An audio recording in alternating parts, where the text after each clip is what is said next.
Alright, ladies and gentlemen, let's talk Batman v Superman: Dawn of Justice. But we're going to do it in a special way today. We're going to look at it in the context of Captain America: Civil War. That's right. I had the opportunity of watching that movie last night. I saw it for free online. And this is my synopsis of that movie. It was a solid movie. It was a good movie. I don't call it the greatest movie of all time. I don't think of it as a movie that breaks barriers and, like the critics were saying, the best Marvel movie ever and all of that kind of stuff. No, I don't agree with that. But it was a solid, and it was definitely a good movie. And I thought this movie is kind of generic, and it would appeal to a wider audience than Batman v Superman, because kids could go in and watch this movie, follow it, and enjoy it. It was that simple a storyline. The Avengers had to deal with the consequences of their actions, the collateral damage. This movie explored how they dealt with each other based on oversight.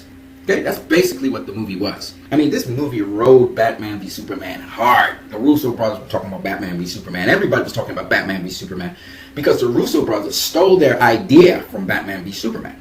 They knew Batman v Superman was going to deal with the collateral damage that happened in Metropolis.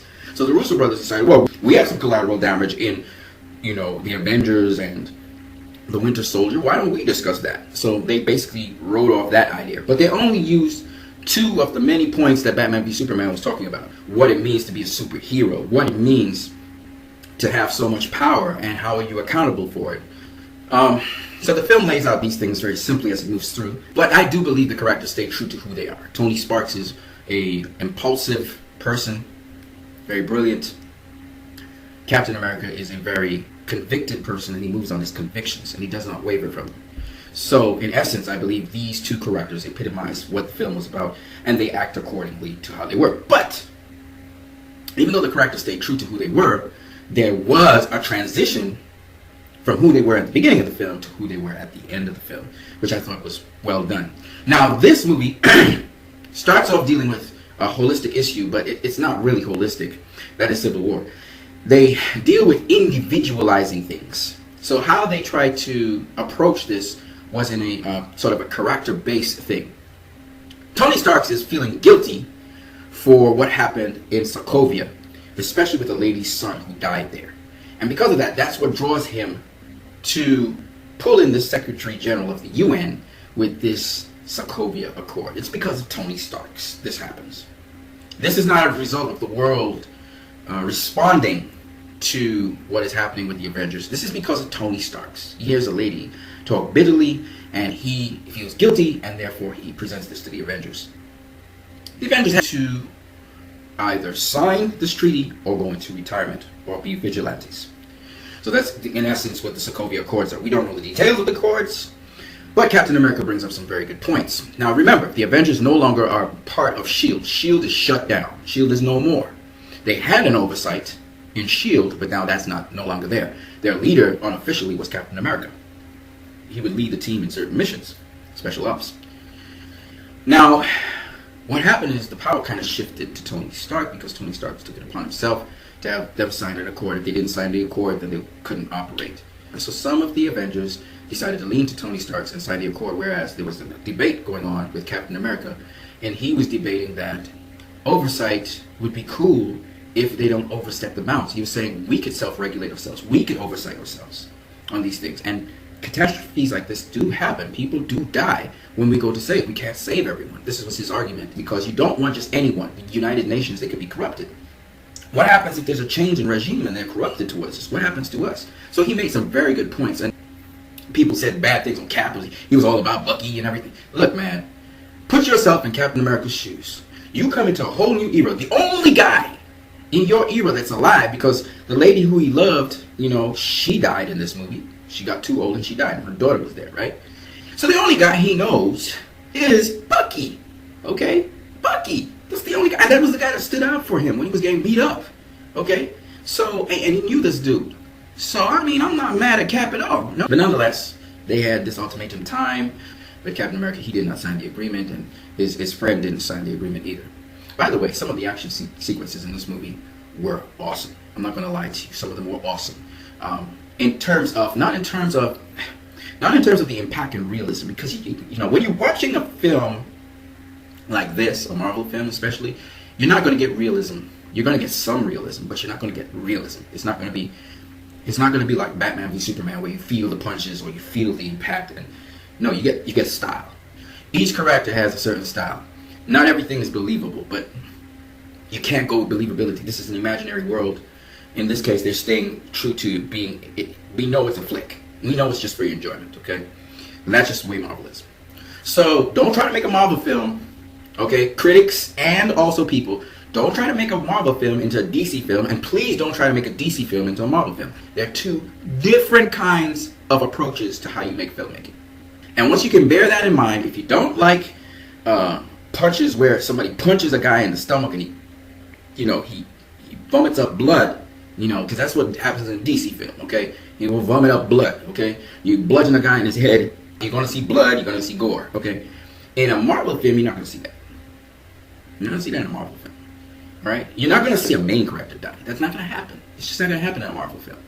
In a way, if you look at how Captain America and Iron Man were, there wasn't really a rift between them, but it definitely was, I believe, was a civil war. Just like how I thought Batman v Superman was a V film, and even a versus film, just not in the way how people think of versus, but it was a clash of ideologies.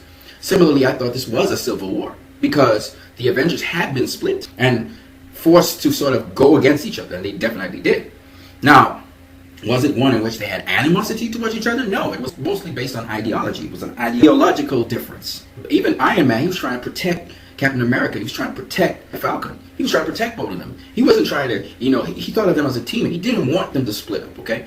So it was an ideological difference that caused the Civil War. It wasn't necessary animosity. I think a lot of people missed that point in the movie, and I thought, how you guys missed that point in the movie? I mean, it's the same like Batman v Superman. It was ideological differences that caused, well, of course, Batman had real hatred towards Superman, though. He had real hatred and fear towards him, right? Superman didn't have that. He had an ideological difference between himself and Batman. And apparently, the audiences, they take things so literally. Like a civil war happens because of ideological differences. That's why a civil war happened. The Civil War of 1840, because of slavery. One side, the North, wanted slavery abolished. One side, the South, wanted it to be kept. And that's why they fought. Okay? So it's an ideological difference that causes war. So this was a civil war. So, based on that, Captain America, he was on his own. He was supposed to lay low, but then the incident with the explosion in the meeting that they had to solidify the accords, in which the king of Wakanda, he was actually killed in the process, and his son, who tried to defend him, turned into the Black Panther to find the culprit who did so. And on the news, who was the culprit? Yes, ladies and gentlemen, Bucky somehow manages to be in that equation.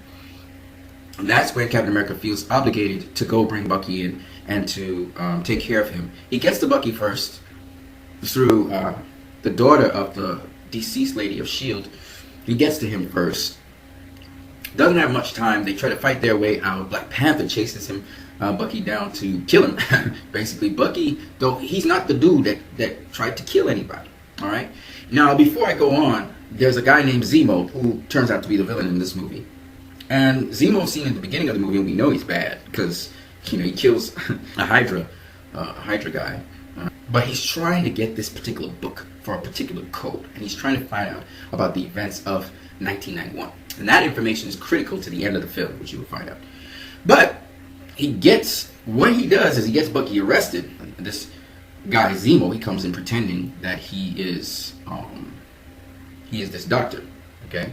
When he's already killed the doctor, we find out later. He comes in and he's really trying to send a signal to Bucky to reactivate the Winter Soldier, and he gets that. And he's trying to get the information from 1991 from him.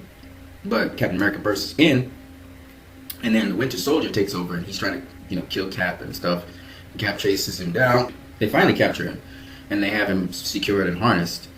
All right, and Cap realizes that Zemo is trying to destroy something destroy an empire. He's trying to figure out. Zemo told him that, so he knows Zemo somehow did something to Bucky, and Bucky realizes that. So he's asking Bucky, "What is this about?" And Bucky talks about the Winter Soldier program. So this 1991 has something to do with the Winter Soldier program, and we learn later on that they need to head off to the Hydra headquarters and find this Winter Soldier program because Zemo looks like he wants to activate those Winter Soldiers. That's what Zemo's after. They don't know his name is Zemo at the time. Okay, they don't know who he is. They find out that later down the road. But Iron Man intercepts Captain America as they're trying to get to that place where the Winter Soldiers are. But eventually they get their plane and they fly off there. There's this big clash of Avengers fighting one another, and then some guys were not Avengers, like Vision's not an Avenger, Black Panther's not an Avenger, Ant-Man's not an Avenger, and Spider-Man's not an Avenger. And you see little Spider-Man. It's pretty cool. I like it.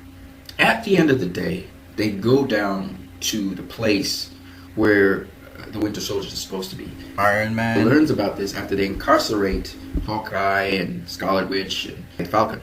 They're all in prison now, secured in this prison below.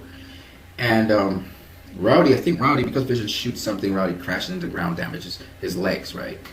But really and truly, Rhodey, Iron Man is trying to help him get back his legs and his movement and mobility. So at the end of the film, he's starting to get on the rise, and he's optimistic. Iron Man finds out where Captain America and the Winter Soldier have gone, Bucky. And so he intercepts them, but what he doesn't know is Zemo's there already. And Zemo killed out all the Winter Soldiers. Now people say, well, why did Zemo kill out all the Winter Soldiers? He was proving a point. He didn't come there to raise up a Winter Soldier army. He came there to make sure that they pit each other against each other. He was making a point. So when they see all these soldiers dead, then he started to give his dialogue about destroying from within. And then he plays that 1991 tape so that Iron Man can see, and Captain America and Bucky. That tape shows Bucky killing Iron Man's two parents to get the medicine, the medical supplies to help the Winter Soldiers that were there. But of course, Bucky wasn't Bucky. Bucky was the Winter Soldier, right? He was under instructions and stuff. He asked Captain America, did you know about this? Now, Captain America knew that his parents died, but what you guys don't understand is Captain America did not know that Bucky killed his parents. He clearly said that. Iron Man, he freaks out, and he starts attacking Bucky, he starts attacking Captain America. And so that's where that final fight comes, and it's a little bit of a divide, but it's not a great divide. Captain America's a badass, man. He took Iron Man down. But Captain America, he does not hate Iron Man, all right? And he's not trying to betray Iron Man. You know what I mean? And Iron Man is the dude who's too impulsive. Iron Man, by the way, true in this film, realizes he's wrong about a lot of stuff. And his approach was wrong, trying to micromanage the Avengers. That was not the way to go. Bit by bit, he realized the accord that he signed did not make sense. And so he actually started to try and assist Captain America. When they were going in there to the place where the Winter Soldiers were, he actually said, look, man, I'm not going to attack you guys. He actually was on the same side with them. The problem with Iron Man is he's still kind of caught in, at the end of this whole conflict, he's still caught in a problem that he has. He signed this accord, so he's still answerable to a boss. So by the end of the movie, Iron Man's totally on Captain America's side. Rhodey, on the other hand, his right-hand man, he still believes in the accords. Iron Man knows better. So when his boss, the Secretary of the United Nations, calls him, he puts him on hold to hear what Cap has to say, and he's reading the letter that Cap wrote to him. Cap is telling him, I back you 100%, bro. Anything happens, I'm there for you. I really like that. And of course, Cap was trying to break out his friends in the meantime so that they could go ahead and do what they got to do. The Hulk wasn't there, and Thor wasn't there. And how you control Thor? Nobody can control Thor. You know what I mean? Nobody can control David Banner. They're never going to sign those accords because they can't. The Hulk can't control when he becomes the Hulk. You know what I mean? So it's pretty funny. I mean, so I think Iron Man started to think through it, and it's like, this wasn't really a good idea, but you know what? We'll just go with it. See, Iron Man wasn't really interested in saving the world. In fact, in most respects, this movie's not even about saving the world. This movie is about Captain America saving Bucky, and this is about Iron Man caring about the Avengers and having a sense of belonging and trying to keep them together, more so than just trying to save the world in any kind of way. So this movie is actually about that, and he was worried about the image of the Avengers for the world. Anyway, the interesting part about this whole thing is that Captain America, they get to be the vigilantes that do things that the people within the law can't do. So Iron Man still, because of his commitment to the Accord, he's still there. But you can see that's kind of almost a second priority to making sure that Captain America and company are okay. So in a way, that's why he put the Secretary General of the UN, he just put him on hold, you know what I mean? And he was trying to read the letter for what Cap was saying to him, because Captain America is more important to him than the Secretary General, which I thought was pretty interesting. It's an interesting take. It's not really about saving the world now. The other part of the theme was what Zemo said to Black Panther, where his entire family was lost. But Black Panther's father was lost. So Zemo was identifying with Black Panther, and he thought he planned this thing so that he could destroy the Avengers from the inside out. And Black Panther, he identified with it. Zemo was trying to kill himself, commit suicide, and Black Panther prevented him from doing so. Had him arrested and put him into prison. And Black Panther realized then, Avengers is not the way. Let due process happen. Black Panther ends up having Bucky in stasis so that nobody can say those given words and put him into the Winter Soldier mode again until they can figure out a way to unwire him. I thought it was awesome, and then Wakanda again. That was really dope, you know.